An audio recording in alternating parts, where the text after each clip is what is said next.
अस्सलामुअलैकुम। Sports world में आपको वेलकम कहते हैं। मैं हूं हिफ्सा इम्तियाज। आज के टॉपिक्स पर नजर डालते हैं। सबसे पहले 3 रोजा प्रैक्टिस मैच में प्रोफेशनल काउंटी सेलेक्ट 11 की पाकिस्तान के खिलाफ टॉस जीतकर बैटिंग जारी है और इस वक्त अगर करंट स्कोर की हम बात करें तो 123 रन बनाए हैं और 3 खिलाड़ी आउट हैं। और टेस्ट स्क्वाड की अगर बात करें जिसके 3 खिलाड़ी एमएलयू के, शुएब बशीर और मैथ्यू फिशर भी सेलेक्ट 11 में शामिल किए गए हैं। पाकिस्तान की प्रैक्टिस ग्राउंड में ग्रीन घास क्यों नहीं है, इसकी भी वजह सामने आ गई है। इसके साथ नेशनल चैंपियंस वनडे कप में आज साइम अय्यूब की पाकिस्तान व्हाइट्स और साहबजादा फरहान की पाकिस्तान ब्लू का मुकाबला जारी है। गुज़श्ता रोज़ ब्लू टीम ने शाहिन आफरीदी की गोल को हरा दिया था, जबकि डॉर्बन टेस्ट की अगर हम बात करें जिसमें पहला दिन बांग्लादेश के नाम रहा, ऑस्ट्रेलिया की पूरी टीम को 198 रन पर आउट किया और फिर एक विकेट पर 96 रन बना भी लिए हैं। और अब्दुल्ला शफीक का एक इंटरव्यू पीसीबी ने जारी किया है जिसमें उन्होंने डोमेस्टिक क्रिकेट पर जोर दिया है और इसके साथ साथ पीसीबी बाद में ईरान में क्रिकेट के फ़रोग पर काम भी करेगा। और इस सिलसिले में आज ईरानी वफ़द ने कज़ाफ़ी स्टेडियम का दौरा भी किया है, मुख्तलिफ पहलुओं पर गौर भी किया गया है। और सुपरस्टार लायनल मेसी ने वालिद की वफ़ात पर इंतहाई जज्बाती पैगाम जारी किया है जिसमें वो कहते हैं कि वो नहीं जानते मज़ीद फ़ुटबॉल खेलेंगे या नहीं। तो टॉपिक्स आपके सामने, इन पर डिस्कशन के लिए मेरे साथ मौजूद है ज़ाहिद मकसूद साहब, मोहम्मद असगर सलीमी और सलीम खालिद साहब। आप तीनों को वेलकम कहती हूँ और उम्मीद करती हूँ आप लोग खैरियत से होंगे। सबसे पहले सलीम साहब आपसे आगाज़ करती हूँ, कहिएगा जो कि काउंटी सेलेक्ट 11 ने टॉस जीतकर पहले बैटिंग का फैसला किया है, फिर जो 3 खिलाड़ी जो कि टेस्ट स्क्वाड में भी हैं वो भी शामिल है, तो ओवरऑल ये जो प्रैक्टिस मैच है ये एक्चुअल प्रिपरेशन के लिए भी किस हद तक यूज़फुल हो सकता है? जैसे हम लोग पिछले 2 दिन से भी इसी सवाल से आगाज़ कर रहे हैं कि काउंटी प्रैक्टिस जो ये जो मैच है सह रोज़ा जो 4 डे अब 3 डे हो गया है, इसका फ़ायदा काफ़ी होना है पाकिस्तान टीम को, क्योंकि पहले टेस्ट से कबल जो बहुत इम्पॉर्टेंट एक वाहिद मैच है, इसमें अगर हमारी बैटिंग पहले आ जाती तो और अच्छा होता कि हमारे बैटर्स को मौका मिलता लंबी इनिंग्स खेलने का। लेकिन खैर चलें, अब यहाँ बॉलिंग लाइन को हमारे मौका मिला है और ज़ाहिर 3 दिन का मैच है, एक बारी तो बैटर्स को भी मिल जाएगी, तो जितना वक्त गुजार सकें क्रीज़ पर वो इनके लिए बहुत इम्पॉर्टेंट है।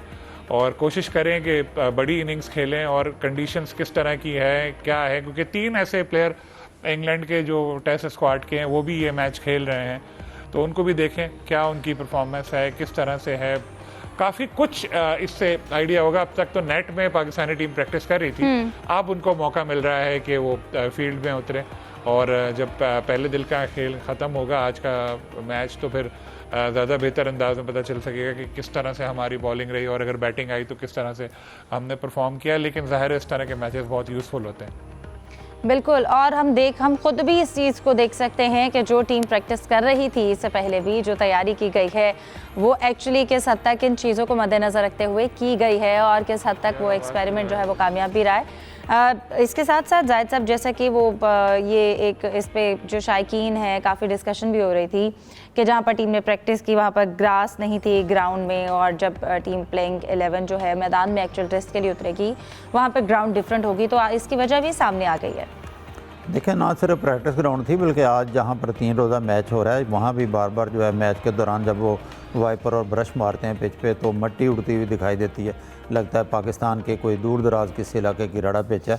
तो इसकी बुनियादी वजह जो अब मीडिया के ज़राए से बहुत ही सामने आ चुकी है वो ये है कि वहाँ पर बारिशें नहीं हुई बिल्कुल, और बारिश ना होने की वजह से उनको पानी की सतह वैसे ही जो है वो नीचे चली गई है। तो इसलिए कानूनन पाबंदी एक लगा दी गई है कि कोई भी शख्स जो अपने घर के पौधे हों या ग्राउंड हो वहाँ पाइप से पानी नहीं दे सकता, और जो पानी देगा उस पर एक भारी फ़ाइन उन्होंने रखा हुआ है। हाँ, अलबत्ता जो पिच वाला एरिया है उतने एरिया में पानी लगाया जा सकता है, तो उसकी वजह से वहाँ पे हर तरफ जो है घास वगैरह सूखी हुई है, पानी की सतह काफ़ी नीचे जा चुकी है। जैसा कि हमारे मुल्क में भी ऐसे ही है, लाहौर की सतह वो नहीं है जो पहले होती थी।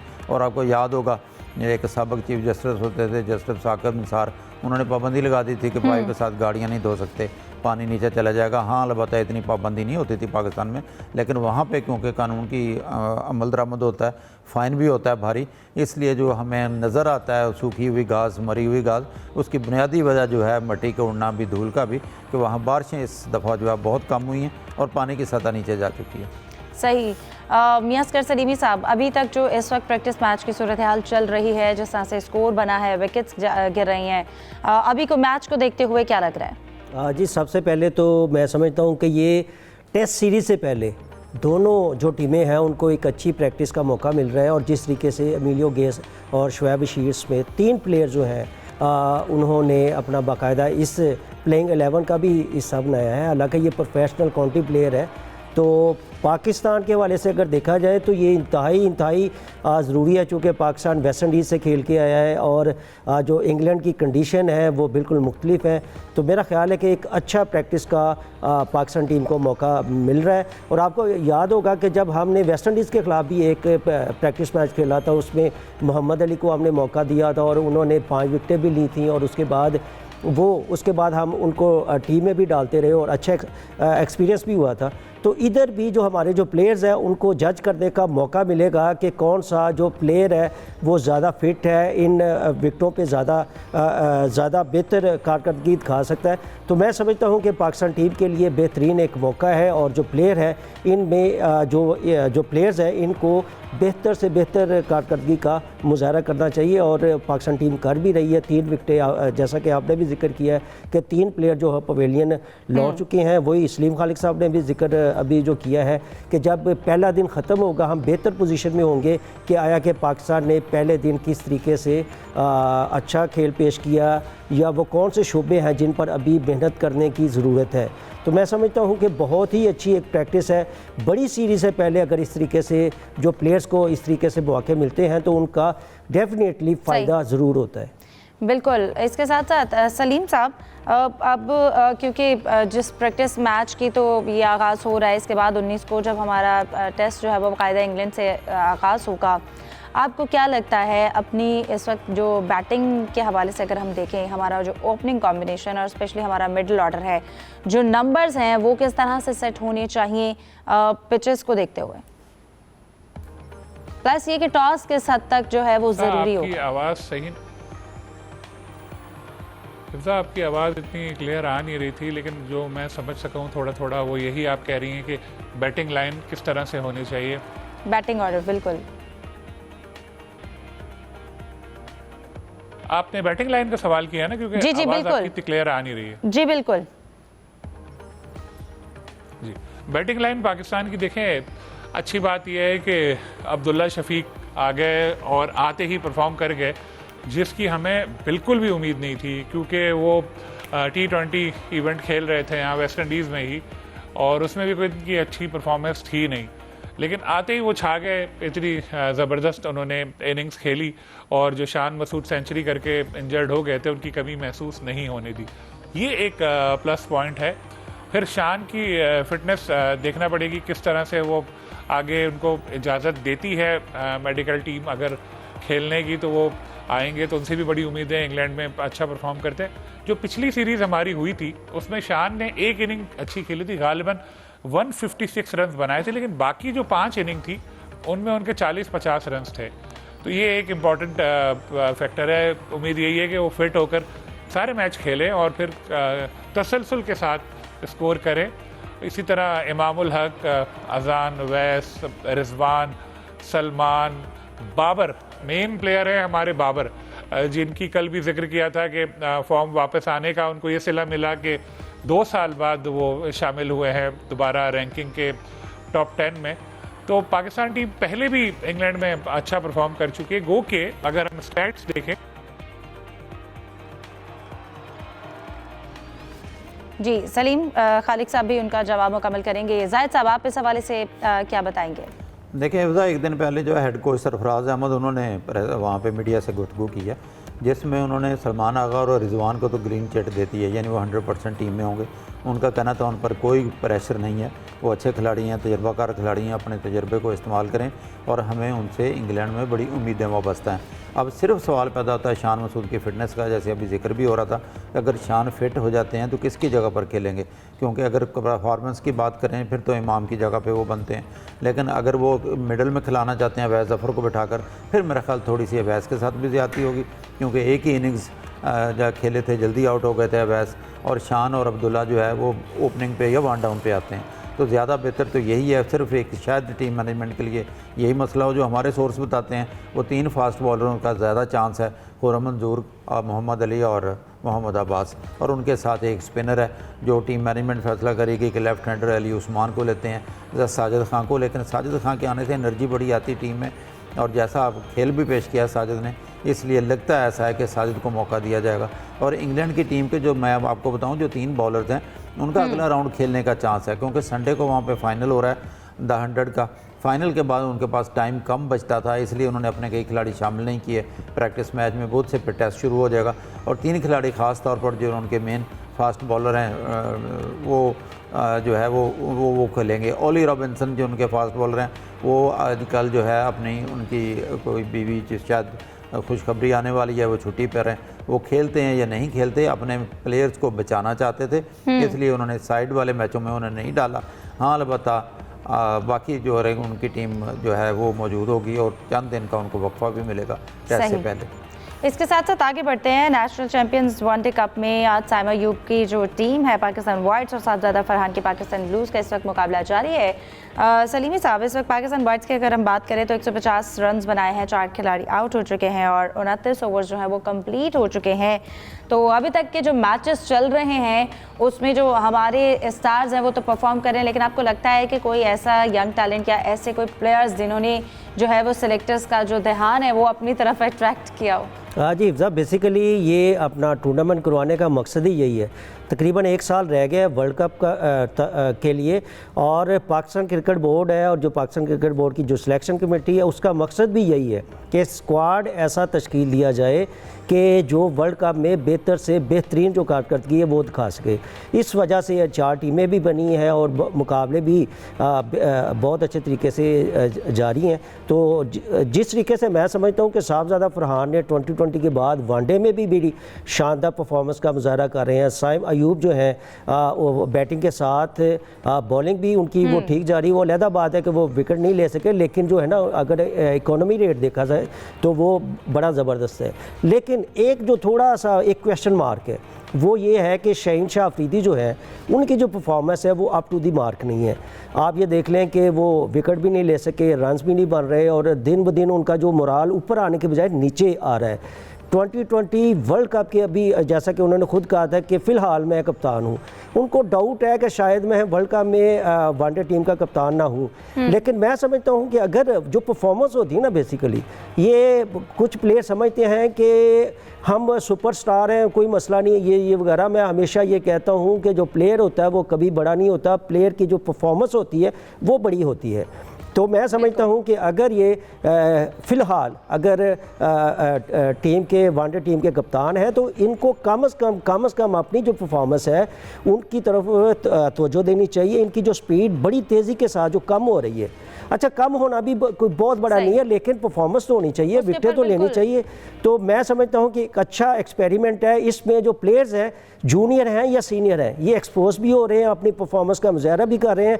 और जो मेरा ख्याल है कि पाकिस्तान क्रिकेट बोर्ड ने एक प्लान बना रखा है कि यहाँ से जो बेस्ट प्लेयर होंगे उनका इंतखाब किया जाएगा, और इंतखाब करने के बाद यानी कि वो 25-30 प्लेयर हो सकते हैं, उनको फिर नेशनल क्रिकेट अकेडमी में ला के वो एक लंबा ट्रेनिंग कैंप लगेगा, जिसमें से फिर वो आपको पता है वर्ल्ड कप के करीब कुछ अपना वनडे मैचेस भी इंटरनेशनल टीमों के साथ शेड्यूल है तो वो होंगे। और उसके बाद जो है आपको पता है कि वर्ल्ड कप के करीब फिर एक फाइनल जो स्क्वाड है वो अनाउंस होगा। मकसद यही है कि ऐसा स्क्वाड तश्कील दिया जाए कि इस बार जो वर्ल्ड कप में हम बड़ी अच्छी जो कारकर्दगी है वो उसका मुजाहरा कर सकें। एग्जैक्टली, ये ज़रूरी भी है। हामिद चौधरी ने हमें मुल्तान से ज्वाइन किया है, उनको भी डिस्कशन में शामिल करते हैं। हामिद, बताइएगा अभी जो इस वक्त पाकिस्तान वाइट्स और ब्लूज़ के दरमियान मुकाबला चल रहा है, कैसा मुकाबला देख रहे हैं आप?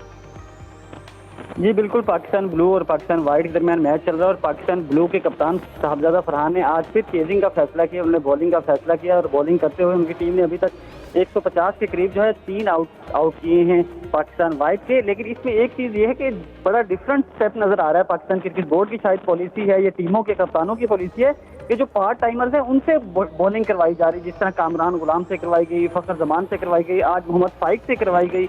मोहम्मद फाइक ने 3 विकेटें भी हासिल की। तो ये एक नया स्टेप नजर आ रहा है कि बैट्समैनों से भी बॉलिंग करवाई जा रही है पार्ट टाइमर से। पहले इस तरह नहीं होता था कि स्टार्ट में आप पार्ट टाइमर से ओवर दे देते थे, लेकिन एक नई स्ट्रेटजी नजर आ रही है कि अगर आप आपके पास स्पिनर्स हैं, आपके पास ऑलराउंडर भी प्रॉपरली मजीद होने चाहिए। अभी बैट्समैनों से बॉलिंग करवाई जा रही है। शाहजेब खान की समझ नहीं आ रही, हालांकि वो लंबी इनिंग्स खेलते हैं, पिछले मैच में भी 70 बनाकर वो आउट हो गए थे, आज भी वो 71 रन बनाकर आउट हो गए। हालांकि शाहजेब खान की आदत है कि जब वो सेटल हो जाते हैं उसके बाद वो लंबी इनिंग्स खेलते हैं, लंबी इनिंग्स के लिए वो मशहूर हैं। लेकिन वो दोनों इनिंग्स में उन्होंने 50 जरूर की, 70+ रन किए, लेकिन वो आउट हो रहे हैं। अब देखते हैं कि साहबजादा फरहान की टीम है जो बॉलिंग तो बड़ी अच्छी कर रही है, अभी तक उन्होंने पाकिस्तान वाइड को कंट्रोल किया हुआ है। अब चेजिंग में साहबजादा फरहान ने जिस तरह रात चेजिंग की, बड़ी जबरदस्त उन्होंने सेंचुरी की, तो मुल्तान क्रिकेट स्टेडियम में आज देखते हैं कि दूसरी जब इनिंग आएगी साहबजादा फरहान किस तरह बैटिंग करते हैं। कल तो उन्होंने सेंचुरी की थी, उन्होंने इजीली केस कर लिया था पाकिस्तान गोल्ड के खिलाफ, आज देखते हैं कि उनकी परफॉर्मेंस किस तरह रहती है। बिल्कुल, लेकिन अभी भी अगर हम स्कोर की बात करें तो 5 जो हैं वो आउट हो चुके हैं, 30 ओवर्स कंप्लीट हुए हैं, 151 रन्स बनाए हैं। और इसके साथ साथ जो कल का मुकाबला हुआ उसके हवाले से भी आप क्या बताएंगे? ओवरऑल जो है हम अगर बात करें, जितने भी इस वक्त अब तक ये तीसरा मैच है, ये मैचेस जो चल रहे हैं, इसमें आपको क्या लगता है इस वक्त सबसे कंपोज टीम जो है वो कौन सी दिखाई दे रही है? कमजोर टीम की देखें तो कंपोज जो बेहतर परफॉर्म कर रही है, बड़ी डिसिप्लिन के साथ खेल रही है, वो तो देखिए पाकिस्तान ग्रीन है, जिसमें शादाब खान कप्तान है, उनकी टीम बड़ी जबरदस्त परफॉर्म कर रही है। फखर जमान को देखिए, उन्होंने बड़ी जबरदस्त सेंचुरी की, 123 रन बनाए, उनके पास बॉलर्स भी अच्छे हैं। इसी तरह जो कल की मैच हुआ उसमें पाकिस्तान ब्लू जो है वो बड़ी स्ट्रॉन्ग नजर आई कि पाकिस्तान ब्लू और पाकिस्तान जो ग्रीन है ये आपको फाइनल में दिखाई देंगी। दोनों टीमें बड़ी तगड़ी हैं और बड़ा तसलसल के साथ परफॉर्म कर रही हैं। तो पहला मैच वो जीते, आज जो पाकिस्तान ब्लू नजर आ रहा है कि आज भी पाकिस्तान ब्लू अच्छा परफॉर्म करके ये मैच जीतेगी। तो साहबजादा फरहान की बैटिंग लाइन देखें तो उनके पास बॉलर्स भी बड़े अच्छे हैं। सफियान मुकीम ने 4 विकेटें हासिल की, हसन अली ने कल 4 विकेटें हासिल की थी। आज वो दोनों विकेटें अभी तक हासिल नहीं कर सके, लेकिन नजर आता है कि साहबजादा फरहान की टीम आज फिर वही काम करेगी 250 तक, जिस तरह कल 212 पे पाकिस्तान गोल्ड को काबू कर लिया था। आज वो पाकिस्तान व्हाइट को भी इसी तरह 200-225 के दरमियान कंट्रोल करके फिर वो चेस करेगी। तो साहबजादा फरहान की पाकिस्तान ब्लू और जो शादाब खान की पाकिस्तान ग्रीन है, ये आपको तगड़ी टीमें नजर आएंगी और फाइनल में भी ये दोनों टीमें नजर आएंगी। सही, ठीक है, बहुत शुक्रिया हामिद चौधरी, आप हमारे साथ मौजूद थे और इस वक्त सिचुएशन के हवाले से हमें मजीद भी बता रहे थे।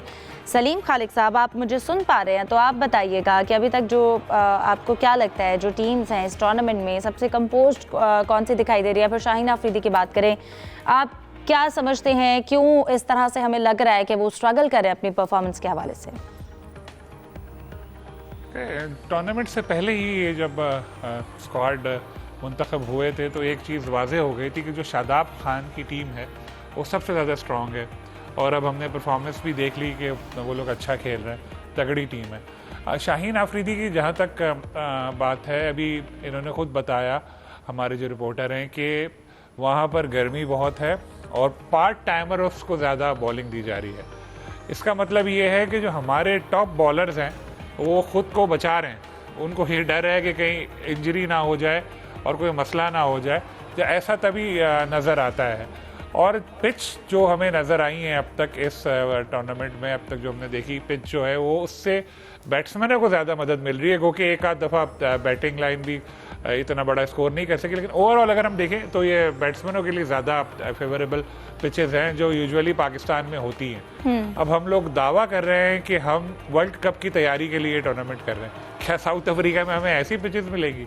वहाँ की पिचेस नहीं बना सकते, चलो ठीक है हम, लेकिन थोड़ा बहुत कुछ कोशिश तो की जा सकती थी। बिल्कुल। और अगर ऐसी पिचेस बना रहे हैं तो प्लीज़ ये ना कहें कि वर्ल्ड कप की तैयारी हो रही है। जहाँ तक शाहीन की बात है, तो जो हमने ऑस्ट्रेलिया से सीरीज़ खेली थी, जो हम जीते थे, उसमें मैन ऑफ द मैच मिला था उनको। उनकी बॉलिंग अच्छी थी, गालिबन सबसे ज़्यादा विकेटें उन्होंने ली थी। तो ऐसा नहीं है कि उनकी परफॉर्मेंस बहुत ख़राब होगी, नॉट, ये हकीकत है कि पुरानी वाली जो उनकी फॉर्म है उसमें वापस नहीं आए। लेकिन इस टूर्नामेंट की बुनियाद पर या हम ये कहें कि जो लीग्स वगैरह हैं उसमें कि वो उनकी फॉर्म ऐसी नहीं है, तो ये अभी कहना ठीक नहीं होगा। लेकिन स्टिल मैं इस बात से मियाँ साहब की एग्री करता हूँ कि शाहीन को बहुत ज़्यादा मेहनत करने की ज़रूरत है, पुरानी वाली पेस वापस लाने के लिए, अपनी स्विंग वापस लाने के लिए। जैसे पहले एक शाहीन होता था कि एक खौफ की अलामत होता था हरीफ बैटर्स के लिए, हमें वो वाला शाहीन वापस चाहिए। और वो वाला शाहीन मुल्तान क्रिकेट स्टेडियम में इस तरह भाग भाग के करके वो नहीं मिलेगा हमें। अच्छी पिचेस भी दें, कुछ ऐसे क्रिकेट कराएं, कोशिश करें। ठीक है, पाकिस्तान में फास्ट पिचेस नहीं बन सकती, कोशिश तो करें, लेकिन इस तरह की पिचेस इस तरह के मौसम में मुझे नहीं लगता कि जो बॉलर्स हैं वो अपना 100% एफर्ट कर रहे होंगे टूर्नामेंट में। बिल्कुल, पिचेस की जो क्वालिटी है उसको भी बेहतर करने की ज़रूरत है। डिस्कशन को कंटिन्यू करते हैं एक ब्रेक के बाद। हमारे साथ वेलकम बैक। डिस्कशन को कंटिन्यू करते हैं। सलीम साहब, डार्विन टेस्ट के हवाले से अगर हम बात करते हैं और पहले दिन पहले टेस्ट के हवाले से अगर हम बात करें, बांग्लादेश ने अपनी जो ग्रिप है वो काफ़ी मजबूत रखी और ऑस्ट्रेलिया को बिल्कुल भी चलने न दिया। बॉलिंग बहुत अच्छी की, 198 पे ऑस्ट्रेलिया की टीम जो है वो आउट हुई। उसके बाद जब वो बॉलिंग के लिए बैटिंग के लिए आई बांग्लादेश की टीम, तो 96 रन बनाए हैं सिर्फ एक विकेट पर। इस परफॉर्मेंस पर क्या कहेंगे आप? बहुत अच्छी परफॉर्मेंस अब तक, ख़ास तौर पर हसन ने 6 विकेटें ली, तीसरे बॉलर बने जो बांग्लादेश के जिसने 6 विकेटें ली हैं इनिंग्स में, और बहुत एक ज़बरदस्त फॉर्म में नज़र आ रहे थे। ऐसा लग रहा था कि बांग्लादेश की टीम बैटिंग कर रही है और ऑस्ट्रेलिया बॉलिंग कर रही है, क्योंकि टूर मैच में तो ये 100 से भी कम पर आउट हो गए थे बांग्लादेश। लग रहा था कि यहाँ पे चलो अगर 198 पे आउट कर भी दिया है तो खुद भी 70-80 पे आउट हो जाएंगे, लेकिन बैटिंग भी अच्छी कर गए ये लोग अब तक। Exactly. तो पहला दिन तो मुकम्मल तौर पर इनके नाम। और स्मिथ का भी जो मसला है, स्मिथ तो खुद इकरार किया उन्होंने मैच के बाद प्रेस कॉन्फ्रेंस में कि वो कैच हो गए थे, लेकिन वो बच गए उस पर DRS पे, और उन्होंने मान लिया, वो झूठ तो बोलते नहीं, उन्होंने कहा मैं तो कैच था। अगर वो भी उस वक्त 71 रन उनको बनाने का मौका नहीं मिलता तो बांग्लादेश की और अच्छी पोजीशन हो जाती। और बांग्लादेश अगर ये मैच जीता अगर, तो उसको चाहिए कि मिठाई का एक टोकरा पाकिस्तान टीम के लिए भेजे इंग्लैंड में, क्योंकि जो 4 मैच हारा है पाकिस्तान, 2-2 सीरीज़ में वाइट वॉश किया, उसके बाद से इन लोगों के हौसले इतने बड़े हैं। खैर अभी तो हमारी टीम दूसरी टीम्स के जो है ना उनका मोराल अच्छा कर देते हैं, फिर वो आगे जाके अपनी सीरीज़ में बड़ा अच्छा परफॉर्म करती हैं। जाहिद साहब, PCB ने अब्दुल्ला शफीक का एक इंटरव्यू जारी किया। अब्दुल्ला शफीक ने उस इंटरव्यू में स्पेशली डोमेस्टिक क्रिकेट के हवाले से बड़ा जोर दिया है, मजीद भी जो गुफ्तगू की, आप उस पर क्या कहेंगे? देखिए, अब्दुल्ला ने काफ़ी खुलकर उसमें बातें की हैं, क्योंकि अब्दुल्ला ने खुद कहा है कि वो बड़ा सरप्राइज़ था उनके लिए जब उन्हें टीम के लिए कॉल किया गया, क्योंकि वो कहते हैं कि मैं जब आउट ऑफ फॉर्म था, 3 डक लिए थे मैंने मुसलसल, ना किसी को सुनने वाले को अच्छे लगे और ना ही मुझे अच्छे लगे, किसी को भी अच्छे नहीं लगते, तो बैड पैच का शिकार हुआ। और फिर सिकंदर रजा जो जिम्बाब्वे के कैप्टन भी हैं, कहते हैं उन्होंने बहुत भरपूर साथ दिया, क्योंकि लाहौर कलंदर की टीम में एक ही टीम में दोनों खेलते हैं। उन्होंने कहा डोमेस्टिक लाजमी खिलो, तो ग्रेड 2 में खिला, जिसको पाकिस्तान में अहमियत भी नहीं दी जाती और ज़्यादा देखा भी नहीं जाता, लेकिन उससे मैंने बहुत कुछ सीखा है। वो कहते हैं बाहर बैठ के बहुत कुछ सीखा। फिर ये भी उन्होंने एक अच्छी बात की है कि क्योंकि आजकल जो क्रिकेट है इसमें बॉलर हो या बैट्समैन हो, आजकल वीडियो इतनी है, कोचेज़ इतने हैं, काम इतना ज़्यादा हो रहा है कि आपको अपना स्टाइल, अंदाज़ और बहुत सी टेक्निक चेंज करना पड़ती है। और तमाम क्रिकेटर्स को उन्होंने मशवरा ये भी दिया है कि सबसे बेस्ट ये है कि जब ऑफ सीज़न हो, क्योंकि इंटरनेशनल क्रिकेटर उनका कहना था कि बिज़ी होते हैं किसी भी मुल्क की तरफ से खेलते हुए, और पाकिस्तानी क्रिकेटर भी, लेकिन दरमियान में जितना भी टाइम है बेहतर है कि डोमेस्टिक में जाएँ, क्योंकि डोमेस्टिक में जाने से अपनी तकनीक दुरुस्त करने का मौका मिलेगा। और जहाँ तक ताल्लुक था वेस्ट इंडीज़ की उनकी कॉल का, उन्होंने कहा जब वो आए थे, ज़ाहिर है हर क्रिकेटर ये सोचता है कि मैं अच्छी परफॉर्मेंस दिखाऊँ अगर एक चांस मिला है। और कहते हैं जब अगर मैं ज़्यादा सोचता कि मैं टीम से बाहर हो गया हूँ, फिर बहुत ज़्यादा मेंटल प्रेशर पड़ता है और बहुत ज़्यादा वो इस पर गौर अलबत्ता करते नहीं थे। सही। सलीमी साहब, शॉर्ट सा कमेंट चाहूँगी, जो ईरानी वफ़द ने कज़ाफ़ी स्टेडियम का दौरा किया है और क्रिकेट के हवाले से जो मुख्तलिफ उमूर पर बातचीत हुई है। हाँ जी बिल्कुल। सऊदी अरब के बाद पाकिस्तान क्रिकेट बोर्ड ने ईरान में भी बाकायदा तौर पर जो है क्रिकेट को मकबूल करने के लिए एक मैदान में आ गई। इस हवाले से जो ईरान के ओहदेदार हैं उन्होंने पाकिस्तान क्रिकेट बोर्ड के जो आला ओहदेदार हैं उनके साथ मुलाकात की है, कज़ाफ़ी स्टेडियम का दौरा किया है, वहाँ पे जो म्यूज़ियम है उसका भी दौरा किया, नेशनल क्रिकेट अकेडमी भी गए हैं, और बड़ी हौसला अफजा बातचीत रही है, जिसके सिलसिले में यानी कि जो बातचीत हुई है उसमें जो पाकिस्तानी कोचेज़ है वो ईरान में जाके वहाँ पर जो क्रिकेटर है उनको ट्रेन करेंगे। इसके अलावा जो साजो सामान है वो भी है। और मेरा ख्याल है चूँकि जो मोहसिन नकवी हैं वो चेयरमैन PCB, वो वफाकी वज़ीर दाखिला भी हैं, ईरान में उनका आना जाना रहता है, तो उन्होंने भी बाकायदा तौर पर तहिया किया है कि ईरान में भी चूँकि उन्होंने वो गए और इसको बिल्कुल मौका भी मिलना चाहिए, प्लेटफॉर्म भी मिलना चाहिए। प्रोग्राम का वक्त खत्म हुआ जाता है, मैं दीजिए इजाज़त, अल्लाह हाफ़िज़।